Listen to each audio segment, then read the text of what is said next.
Good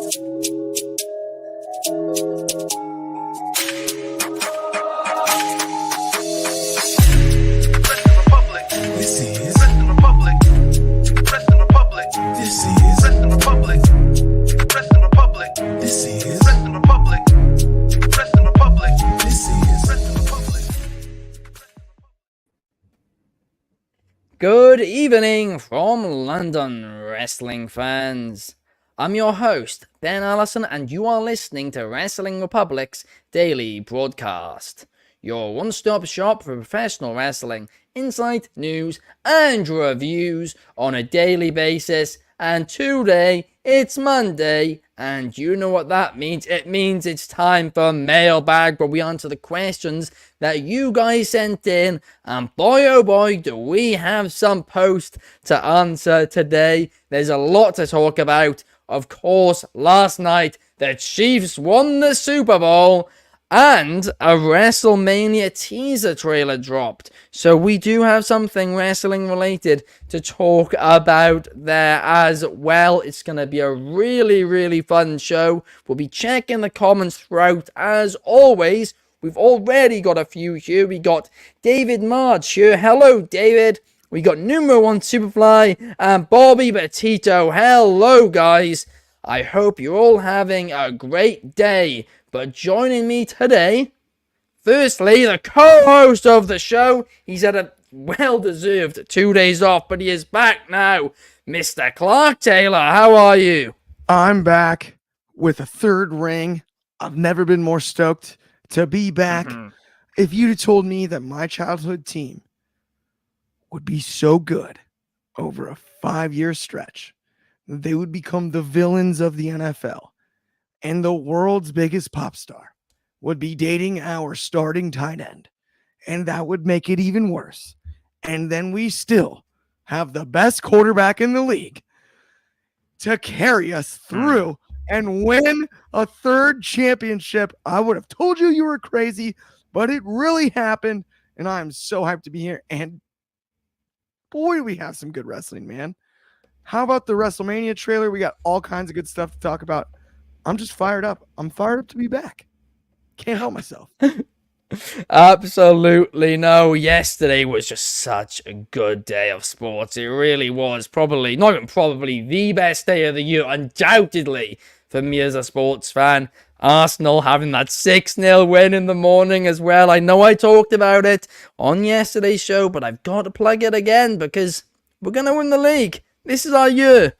Please do not break my hearts, guys, please. But last but certainly not least, we have Soul. Soul, how are you? Wrestle Universe, you're going to help me with these guys today because I've been too giddy since we've got on about this Super Bowl-y thing. I mean, I actually watch real sports like golf. It's a real good sports there. Yeah, I love golf. And also, screw the Super Bowl and the Chiefs and the 49ers and all these people, because every time I go on my Spotify, all I see is Karma by Taylor Swift trending, so it screwed up my algorithm. So yes, I'm annoyed now. So yeah, let's just get into the rest. I mean, it was absolutely brilliant. I forgot as well something. Well, this is just nothing to do with wrestling, but a lot of people didn't catch it. There's something Travis Kelce said at the end of yesterday's game when he was being interviewed. Was a line from a Taylor Swift song, and he winked as he said it. And like, I've seen nobody pick it up. And it's like, it's literally a line from one of her songs. I've completely forgot it. It's annoying. Word for word, lyric for lyric. No, you're so right. I actually caught the same thing. And it's funny. I thought that would take off and be such a big thing. Because it's wild. Like, people, even as a Chiefs fan, like my friends from Kansas City, have generally been mostly reposting the tagline from the first Niners one, which was the famous, and the Eagles Super Bowl, the you got to fight for your right to party, the Beastie Boys song. Yes, just Kelce's old line, right? Like that's when everybody's rallying cry. But it is funny. It's a Taylor Swift line. Like it was great. Yeah, well, I don't. Yeah, over my head. David Mard saying it's a Johnny Cash. Oh yeah, I'm not on about the party line. It was another line he said when he winked before he did that, and then the interviewer asked that. But Bobby Petito is saying a very lovely comment. You're saying he liked my interview with Lee McAteer yesterday. If you guys if you guys haven't watched that, it's on the Wrestling Republic YouTube channel, and thank you, Bobby, for watching it. I really do appreciate it, and thank you to David Marge as well, because I saw you comment on it. Those, those likes, comments, all of it are really, really appreciated. But without further ado, let's get into the mailbag. Let's open the mail, shall we? Because the first piece... It's mail time. We got the mail. We got mail. You've got mail. I used to have this toy phone as a kid, and when you press, when you open it up, it's got one button, and the button was, you got mail. And it was just like, it was the most annoying thing ever. But anyway, we do have mail. Voicemails? Now I'm curious. I'm sorry. Start with the mail.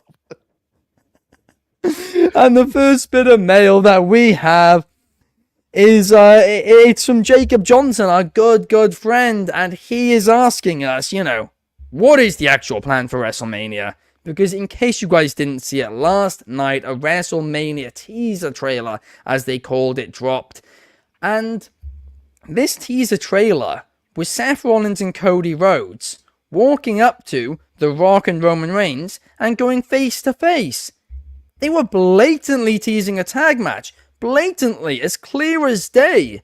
But it makes, I don't want to say it makes no sense, because based on the press conference, it makes perfect sense. But logistically, it doesn't make much sense, because you're risking The Rock, if he's going to be performing both nights, he could get injured night one. Same for Seth Rollins, because we already know that, of course, he's defending against whoever wins the Elimination Chamber. So I don't really get this one at all, if I'm being honest. But that was what was heavily teased. And, of course, there's those rumors swirling around about a Triple H possible return based on those teases with The Rock. Me and Anthony talked about it at length on Saturday, about how we just don't really think it's possible. But then you could also do a Fatal 4-Way. Maybe you could involve Seth Rollins. Maybe you could do Cody versus Roman, and then have Rock shockingly enter the Elimination Chamber, and then face Seth Rollins instead. I mean, there's genuinely, I think I counted earlier, 8 possibilities, which, realistically could happen. Now, obviously, you'd presume the most obvious one's a triple threat match. However, why is Seth Rollins being involved in all these trailers then? And he's, not just being there, showing, lifting his title up or whatever. He's getting in the face of The Rock. What are they building? Why was he at that press conference? And also, why are they making a big deal out of his title being a secondary one? I'm beginning to get a feeling that night one of WrestleMania is going to be Cody Rhodes and Seth Rollins versus The Rock and Roman Reigns, and Seth Rollins and Cody are going to win. And then Seth Rollins going to say, hey Roman, you still haven't beat me, and it shows that this title is actually superior to your one. And Cody gets that win over Roman the night before he faces him one-on-one. And then night 2, Roman Reigns wins. I really, really am beginning to... If they do this tag match, I'm going to be very certain, actually, that Reigns is going to win. The more I think about it, the more I'm kind of going back to my previous prediction, which I never really went away from. But when this entire We Want Cody movement started, I thought, well, they've got to put the title on Cody now. Surely, that's what they're going to do. But the more that they build this, I'm kind of beginning to think that, hang on a second, I think Cody's going to lose, and I think they are going to do the Rock match at maybe SummerSlam or something. And I think maybe we actually decrease the chance of Cody winning the title, because I think the plan was for him to win it next year. And now he might not get that chance if he loses again. I don't know, but there's just so much speculating you can do. We could speculate on it all day, but Clark, what's your speculation? I think it's hilarious. So I saw the video and I didn't get much. It was a really good video. I'm excited about WrestleMania, as I should be, but I didn't feel like I caught a hint. I don't know that I necessarily needed one. There was too much stuff going on. We've got, like you said, the possibility of Triple H. We've got the possibility of Seth Rollins being inserted into this. We've got Cody and Roman. We've got it's I don't know that anything changed based on the trailer. And that's where I'm confused, is what I would say. And And if it's me, I'm looking at this. And like you said, Triple H Rock building 2 makes a lot of sense, but is it possible? Probably not. You and Anthony you discussed presume that, not. which I heard. But who uses the pedigree? Oh, yeah, Seth Rollins. And so, as a representation of Triple H, that's the only little nugget I took away from this entire trailer, was that Seth Rollins will be, I hope, either playing the role of Triple H or operating on behalf of Triple H. And that's where this can get really fun. Really fun. Because we're all very aware that The Rock is on the board of directors. He's Triple H's real life boss.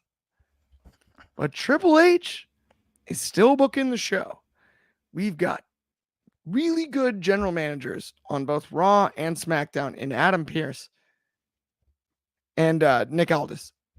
But Triple H having to step in to try to quell the influence of both the Bloodline and The Rock as a tandem along the way to this Mania to push them further as heels is just delightful in my eyes. That's what we got to do. And that's where Seth plays a role. Seth's involvement has been the hardest equation to solve since the press conference for me personally, because I thought his involvement was excellent at the press conference, but I wasn't confident in any specific direction coming out of it. I didn't feel like we needed Seth Rollins for this. We got Seth Rollins. And I understand there's been a lot of conjecture and a lot of talk about the value of the world title. I think Seth Rollins being inserted into this entire equation is key, because even when Seth Cody was teased, we're aware of the fact that Cody is 3-0 against Seth. But Roman is 0-1 against Seth during this title reign. And that's such an interesting factor. He's the only one. He's 0, and not 0, only that, and 1. Reigns has never beat Seth. Seth's beaten him every single time. Every single time. And during this title reign, like I said, 0-0 and 1 draw. Right? No contest, whatever you'd like to call it. It's fascinating. I think tag match has to happen before Mania. To your point about injuries, I don't think it can. It can't. Mania. Even then, you're risking it worse if it happens before Mania. No way. Seth's... No way. Come on. I think that's when you have Damian Priest cash in on Seth Rollins, because I do think Seth Rollins is already working compromised. Well, then don't have the tag match and then do that at Mania instead. So have Seth Rollins get cashed it, do a match against somebody, McIntyre, for example. Not McIntyre, he's in the chamber. Do a random, maybe an open challenge or something. I get it. We've already got a pay-per-view on the way, though. Or a PLE, I'm sorry. We've already got it's next week. On the way. Why not? It's next week. They can't build that in a week. They can't. And also, Seth, I don't think's ready. He's still got a blatant limp about him. And could he be selling? Yeah, but I don't think he is. I think he really is hurt, because I think if he was selling, he would have been selling in that trailer, which he wasn't. But I don't know. I will make an interesting point though, right? Nick Aldis, of course, Triple H the other day passed the mic to Nick Aldis for Nick Aldis to, introduce what they're going to do about the Elimination Chamber. But it was interesting, Triple H passed to Nick Aldis, not to Adam Pearce. So maybe, just maybe, Adam Pearce is kind of annoyed that Triple H removed him from being both Raw and SmackDown GM to just Raw GM, and now he thinks maybe Nick Aldis is rising up the ranks quite fast. Maybe Adam Pearce will go into business with The Rock and add The Rock into the Elimination Chamber, have The Rock win the Elimination Chamber, and do Rock versus Rollins at WrestleMania, and completely shake up the entire thing. Now we're talking. I think that's something that I'd be super interested in. And I dig that. You get Rock Rollins, you get Cody Roman, 2 singles matches. We presented triple threat scenarios. We've presented numerous different scenarios. 2 classic singles. Rock Rollins is almost as good as anything. Yeah. It really is. And I don't mind that in the least. But to answer the initial question, which is about the WrestleMania trailer, I wish that I felt stronger about something after the trailer. I just felt stronger about being excited for the event as a whole than anything else, and I didn't see anything that told me this is what's going to happen. Not that I was I disappointed don't in know. They did go face to face, and they were the only 4 wrestlers in it. it. Right. But And they made a big deal about how it was 2 nights when they showed them face to face too. which is They interesting. said this is 2, which make me think it's the tag match. But I do want to get Soul's thoughts though on this one as well. Soul, I mean, what did you think about this teaser trailer? Where do you think it's going? I thought the teaser was rubbish in general. I thought it was too short. Like, I feel like it should have been more. Right, that's what a speaking teaser's from- meant to be. In fact, a teaser trailer's meant to be under 20 seconds. Yeah, but look at Deadpool. It's not a teaser trailer otherwise. That was that Deadpool 3 trailer that explained things, had talking and interactions. This was just standing in front, green screen, spin around 3 circles, 60. Cool. But I want to make a point about Rollins. If you look at the WWE post on Instagram for this trailer, there's 5 people tagged in it. WWE itself, TKO, no, it's Triple H, TKO, Rock, Roman Reigns, and Cody. Seth isn't tagged in that. So I honestly think they've only included Seth in this because he was there when the moment Rock hit, Cody. He was there at the press conference, so they're including who's there. As well, if you have Rock and Roman on one side and Cody on the other, it seems like a bit of a disadvantage thing. So include Rollins there, another world champion in the company. Balance this out. It's, symmetrical. Things work out there. I think, if anything, why not just do this tag match elimination chamber? Because no offense, I do think the chambers could main event the pay-per-view itself. I don't think Rhea Ripley and Nia Jax will main event because I honestly don't think it deserves it. No offense. Have a big match like that because it's a massive stadium as well. They're doing in Australia. Cody and Seth. Seth is injured, so he cannot work as much being in a tag match against Rock and Roman Reigns. Heck, why not as well? Because honestly, Damian Priest has been a terrible Money in the Bank holder, so might as well just actually use something with him and have him cash in there. Then whoever wins the chamber knows, well, I'm not facing Seth now. I'm facing this, Damian Priest now. So it could be, I want it to be Drew because Drew has been killing it on the Twitter game recently. Good man, Drew. And then think about it. You could then have Roman and Rock think about, well, Cody's not really got much allies now because other people wrapped up in Mania plans. Seth now gone, makes things a bit more interesting dynamic-wise. I truly do think, though, that Cody's going to win it at Mania, and then it will be Cody and Rock at SummerSlam, because SummerSlam's like their second biggest pay-per-view next to the Royal Rumble tide-wise, with Mania at the top. So have that, because, I just think that makes sense. And if they don't put the belt on Cody, I think Cody will not recover another time. No, I know. I do agree with you there, but I'm gonna say 2 things here. Firstly, the tagging theory. As soon as you said it, I realized why. Seth Rollins doesn't allow people to tag him in posts on Instagram, while the others do. So that's why he wasn't tagged, probably. But the second point is, I just feel about the Elimination Chamber, it's too risky. Because you're risking The Rock and Rollins, right? At least at Mania, Rollins will be... I mean, it's still, to be honest, doing a tag match night on a Mania is still risky for Rock. But at least Rollins will be, a lot more healed by then. Right now, it's been 3-4 weeks since the injury? I mean, you're risking Rollins big time. You're risking Rock because he's only been training in ring for just over a month. I mean, if you lose Rollins and Rock in that match, suddenly Mania is in big, big trouble. But I mean, I don't know. At the same time, I'll quickly say about that, Rock needs to wrestle. He needs to actually have a televised match. Because imagine in this triple threat Mania, night 2, Rock gets in there, first televised match in ages, and he pulls a hamstring or something like that, and then it's just him on the corner out and that. You don't want that to happen. You actually need to have him be in the ring and wrestle, and with an audience as well, and go off their reactions. He's somebody who, when he's done it for this long, and he's been training now for over a month, which is still not long, by the way, but it'll be 2.5 months by the time Mania gets here.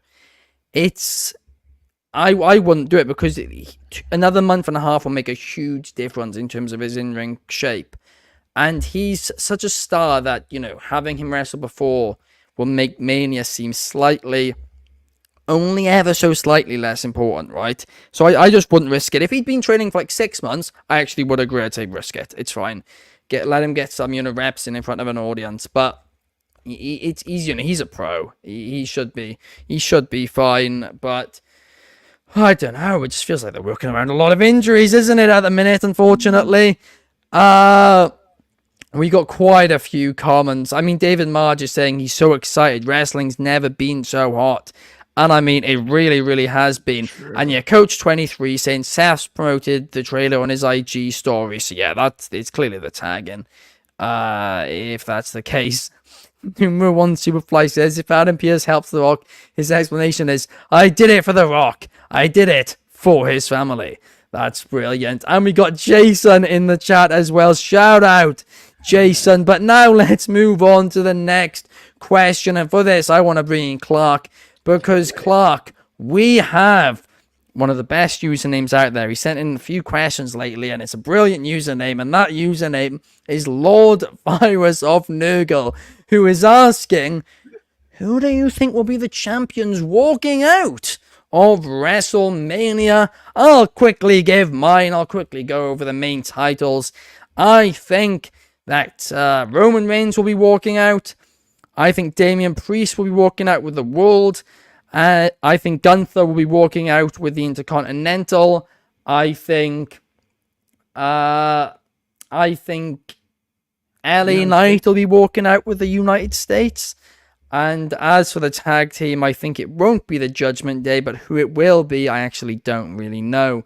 As for the women's titles, I think Becky Lynch with Rhea Ripley's World Women's title, and I hope Bayley with the WWE Women's Championship. Women's tag, again, I don't know. Both tag team divisions feel a little light right now. But Clark, what's your thoughts? I am going to go with that the Kabuki Warriors still hold the women's tag team titles. Start with the women's division in general. Let's say that they retain them in some way. Makes sense to me. I'm actually going to go with Ripley retains on that title against Becky Lynch. I'm going to go with Rhea Ripley retains. I do agree with you on Bayley. Unfortunately, I was going LA Knight too. I'm sticking with LA Knight. I believe LA Knight winning the US title makes the most sense. I also believe Gunther retains the Intercontinental title. The men's tag team titles, did you mention? I don't know. That's what I said about it. I don't really know because it just feels so light. I don't think it'll be Judgment Day. I would assume the titles changed hands. I just don't know to who. I'm kind of with you on that. Maybe the Street Profits? Somehow. There's enough time. I'm going to go Street Profits there. How about that? For the sake of the conversation, I'll go Street Profits. Now let's have some fun. The WWE Undisputed Universal Heavyweight Champion of Champions of the World of Champions will still be Roman Reigns. And I have nearly no doubt. Now I've had a lot of picks that are very similar to yours, and you picked Damian Priest. But I'm not going to do that. I do think Damian Priest will hold the World Heavyweight title at some point, potentially. By cashing in along the way, or night one, or in some sense. I think The Rock walks out from WrestleMania and the Bloodline stands tall with those two titles over both brands. And The Rock, the Dangerous Alliance, whatever you'd like to call The Rock and Roman Reigns. It's those two in control, using that power. That's my call. I'm going Rock. I think that is world champion, and it's a heel celebration for the ages. So would you have two part-time champions in that scenario then? I think for a very short time. I think that's where we start pitching WrestleMania Backlash ideas. It's not WrestleMania Backlash anymore, is it? Don't tell me that. No, it's not. It's not. It's Backlash in France now. That's the title this year. There you go. And I think that's where maybe you have The Rock drop that title, but for a short time, you've got just the worst case scenario, because I think the best booing crowd in the United States of America lives in Philadelphia, Pennsylvania.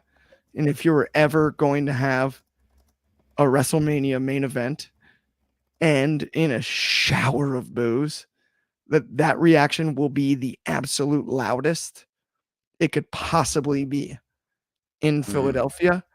And if you go that route, now we've already played with everybody's heartstrings with Cody.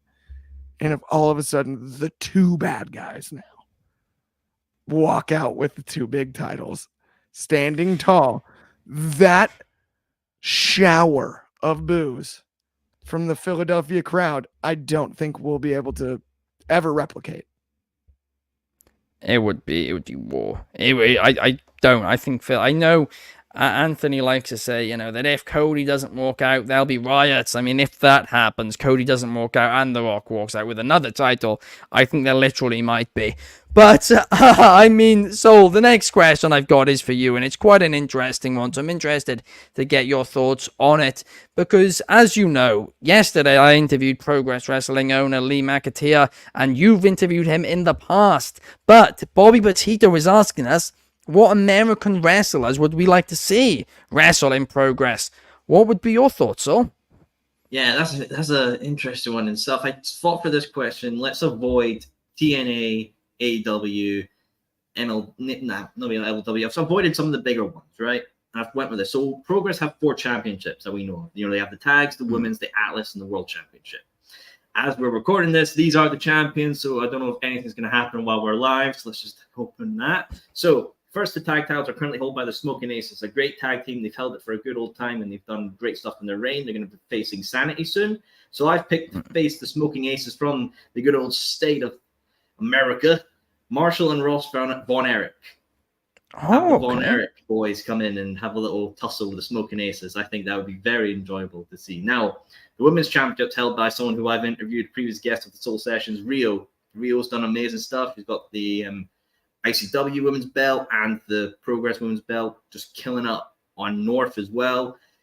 If you know Rio, she's had that amazing match in ICW where Molly Spartan pushed her off and she went down onto the ring canvas. That I know some veterans of the business were upset by that on the interwebs, so fair enough play to use. But I've picked someone from the Wrestlers documentary on Netflix from OVW, Freya the Slayer.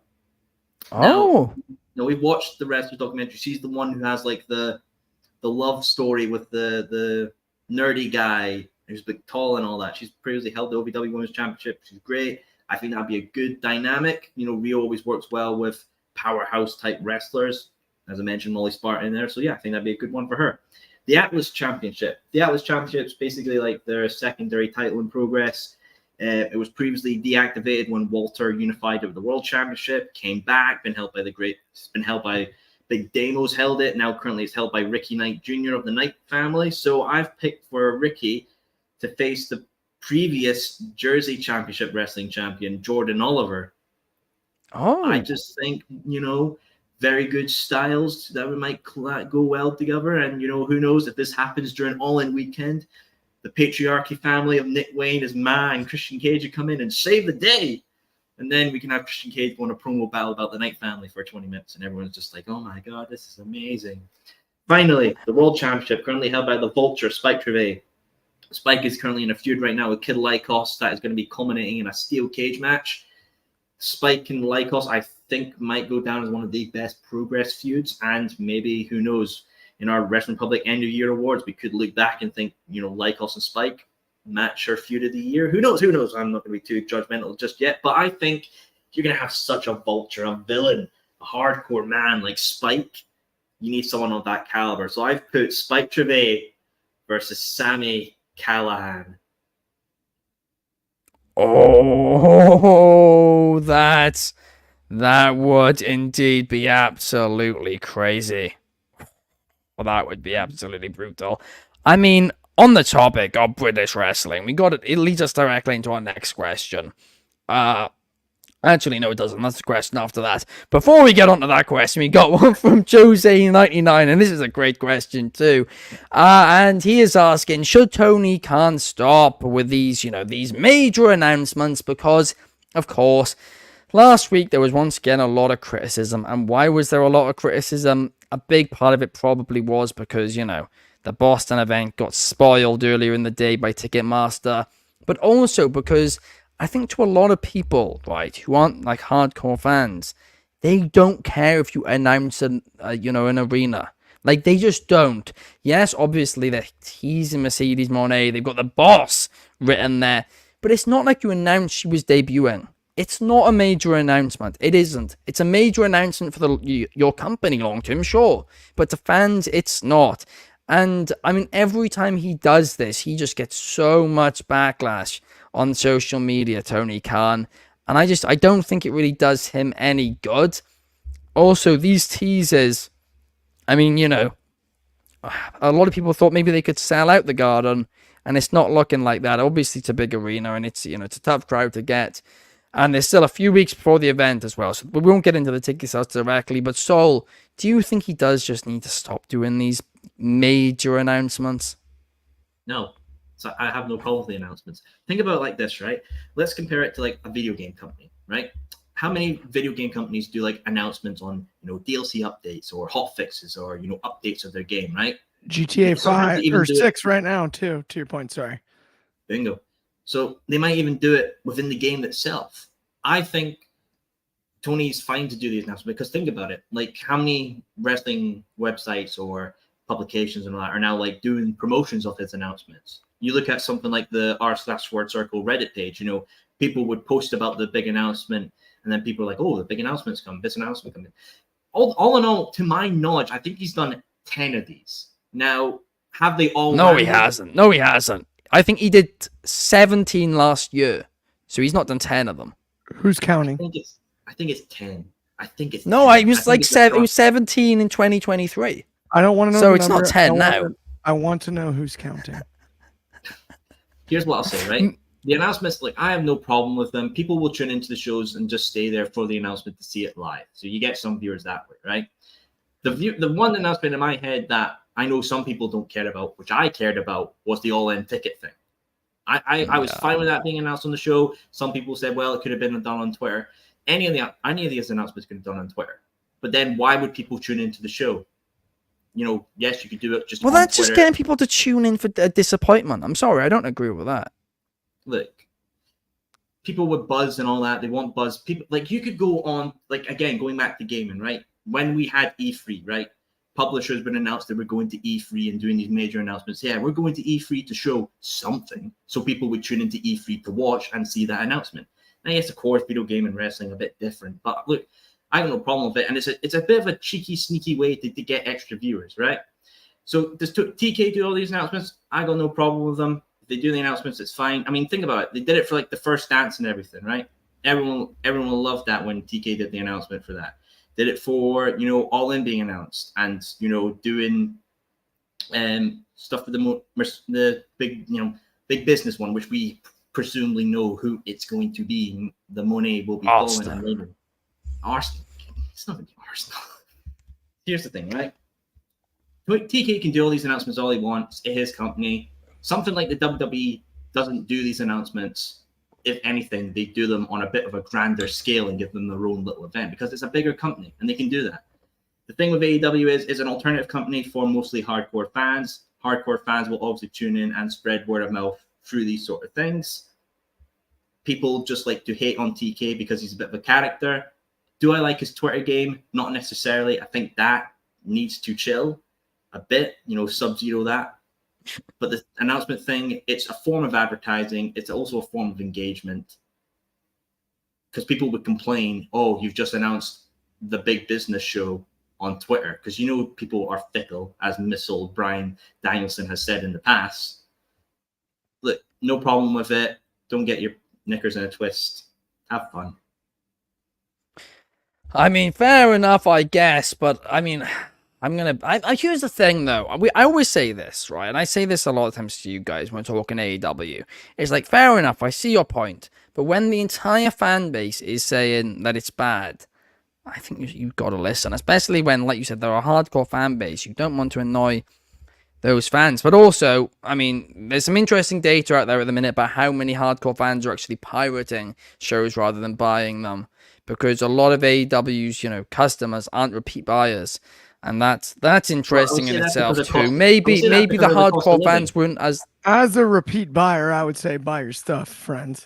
I buy. Look, see when AEW did like the pay-per-view bundle for Fight last year that included the 4 Double or Nothing, Revolution, Full Gear, and all that. I bought that in a heartbeat and I loved it. Bought Wrestle Team separately, bought Forbidden Door separately, and all in I was given for the AEW Plus thing. I think with the pirating thing, I've known myself that it's a cost of living situation as well. Like WWE, maybe I go in the 7 Seas for that. Other companies I do on the 7 Seas, I like the. But it's I am gonna have to jump in here real quick. Like it's illegal and it's theft. So at the end of the day, cost of living completely respectable. If people can't afford to buy shows, I've said it before. I think that's why streaming services and a lot of times, that's why I've said about AEW pay-per-views. The fact that they cost more in the UK, they cost a bit less, thankfully. But in America, $50 bucks, that's a lot.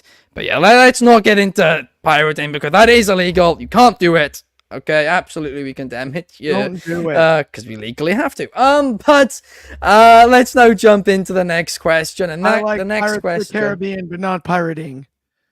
Don't do it. Pirates of the Caribbean. A few bangers there. A few mid ones too. But anyway, let's get into the third and final. Not third and final. The final question of the day. Not the third one. And that is a really interesting question submitted by Melissa Robinson. And it links into the progress question asked earlier on. Because, of course, we know NXT's original plan was to expand, was to go global. They started it off for NXT UK. It failed. Why did it fail? Mainly the pandemic. It was doing okay before the pandemic. As soon as the pandemic happened, it failed. It went completely wrong. A lot of the talents, they were ready to be called up to the main roster or to the American NXT, and they couldn't find any more talents in the UK scene because most of it had been shut down for 2 years. So they had to shut NXT UK down, and they announced that NXT Europe would be starting instead, but we have heard radio silence about it ever since. Well, Melissa Robinson is asking, should WWE go ahead with a global expansion of NXT? Should they do an NXT Mexico, an NXT Japan, an NXT Europe, an NXT Asia? Could they do all of these? It's interesting. NXT Mexico, it is. I think it would be one of those things where I think it would make sense for WWE, but I think it would be bad for wrestling overall because I really do look at the independent scenes as, really grassroots, and I think they're so important and fundamental to wrestling. But Soul, I want to know your thoughts. I think with NXT, like Europe or global, it's a very double-edged sword. Let's take the UK scene, for example. I would love to see NXT Europe, UK come back just because it was very special, and a lot of people who I've interviewed in the UK scene hold a very special place for it. But if, say, we bring it back, right, and put it dead central in London, right, immediately they're going to pick up the top people from the other companies. So places like Progress, places like RevPro, places like New Wave in Wales, even ICW there. It's then like a tree. The branches are flourishing at the top, but the roots are dry at the bottom. Everything will trickle down and everything's just going to get diminished. Like if our UK scene loses the greats like Subculture, like Riho, like Lizzie Evo, like Spike Trevay, Kid Lycos, all those greats get put into one single place. The other companies will then diminish. Yes, they could build new stars, but why? It's not going to be as quick as they need to continue thriving. Now, do I think NXT should do a global thing? Honestly, no.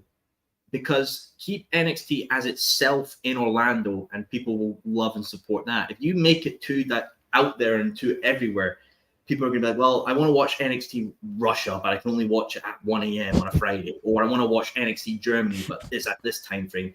And you're going to be cluttering yourself too much. You're going to spread your outreach. Think about it, because if Shawn Michaels is going to overview this whole thing, he has to overview like 5 other companies and iteration of NXT. NXT itself might suffer as well.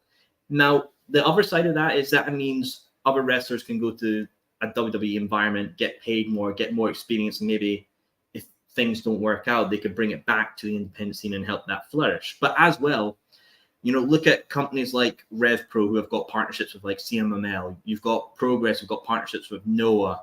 In Japan, New Japan's got partnerships with AEW. And like, there's so much integration now since the original expansion of NXT that I think if NXT was to try and integrate itself into this network, it's going to be very isolated and no one's want to connect with it because so many other connections have been established since its departure. Yeah, and I think that's a big reason why a lot of these companies did, all band together, because they wanted to kind of, become stronger as one against WWE. And like you said, for example, Rio, right? Because she's killing it right now on the UK scene. Let's say if she wanted to go over to WWE, WWE gave her a trial. That's all good, great. But for one NXT brand, they can't sign all these UK guys. So it's one of those things where, they'll take a few, they'll take as many as, they can. But then it still leaves, for at least a time, enough guys in the UK scene to continue wrestling and to be putting on great matches. So it's not as drastic as what NXT UK was, when they just suddenly, overnight, it lost half its talent and it killed the UK indies for a few years. And COVID obviously didn't help as well. But that's kind of my thought on it. So I think we're in agreement there, Saul. But Clark, I'd love to get your thoughts on this. Of course, as an American, as somebody with an NXT brand, I want to get your perspective. So I got to say this. It's funny to me. Looking at NXT UK quality of product, it was outstanding. And but also from a business perspective, when you look at the NXT brand, it's unique to WWE. It's not only unique to WWE, it's unique to wrestling, period. We've never seen a developmental brand as over as, we still fondly reminisce about the black and gold often, right? From a marketing standpoint, being able to capitalize on NXT and get a television deal is a big deal in its own right. Then you had UK. The pandemic deeply affected the fact that they couldn't fill arenas. And as a moneymaker, it's a little different. So as far as the specific question that was asked, which is, should WWE go ahead with a global expansion of NXT? I would say no. I think they should have a global expansion as far as scouting and more regionalized marketing.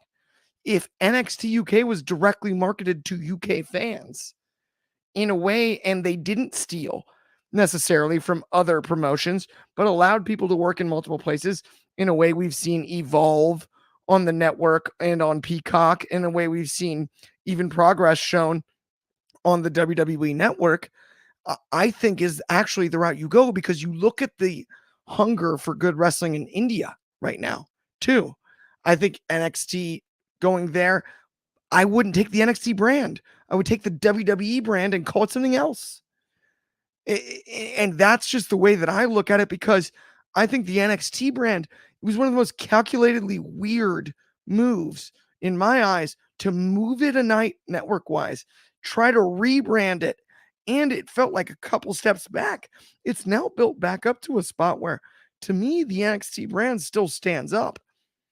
And there's been some mud along the way. There's been some different things along the way, but having a third brand is just as valuable as having developmental. And I don't necessarily think that they need to be handcuffed together. Right? Yeah, I agree with that. And if it's my choice, I think the move is to expand globally from a scouting perspective, from a developmental perspective. You look at what the Performance Center has done for numerous talents, the amount of talent that's come out of the Performance Center.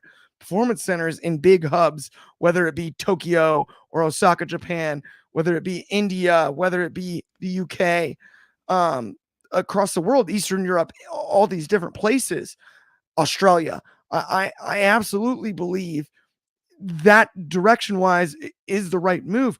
I don't know that carrying the NXT brand along with it is actually the smartest decision, because one of the few blemishes, besides maybe the NXT 2.0 stuff, when we bring up NXT, is the perceived failure of NXT UK, which it realistically wasn't. As you guys both mentioned, they gutted the indie scene on the UK. And the actual in-ring work and the art of it was delightful. It was outstanding. So I think it's a separate issue there, at least the way that I look at it. we got Coach 23 saying there's something called, working at home remotely now. I think Shawn Michaels can handle these issues. I mean, it's true they could do it, but it's like, would it be the right thing? And that's what I don't know about. But there's a lot of conversations going on in the comments as well. I love that, actually. It's good. But It's awesome. I mean, on that note, I mean, that sounds as good of a time as any to end the show. So thank you guys so much for watching. Pardon, Saul? I thought I angered the comments. The old Wrestling Republic universe is angry at me again. All right. Oh no! I'll Oh be the no! It's World War scapegoat like my III. boy Jack Perry. I'll be the scapegoat. No, I think I see. There's a lot of rock references in there. Well, anyway, on that note, guys, thank you guys so much for watching this show. It's been a jam-packed show, to be honest with you. We've had to move quite fast because the questions were that good. They required such a great conversation. But thank you to Clark. Thank you to Sol for joining me. We'll be back tomorrow night for the Raw Report. See you guys then. Peace!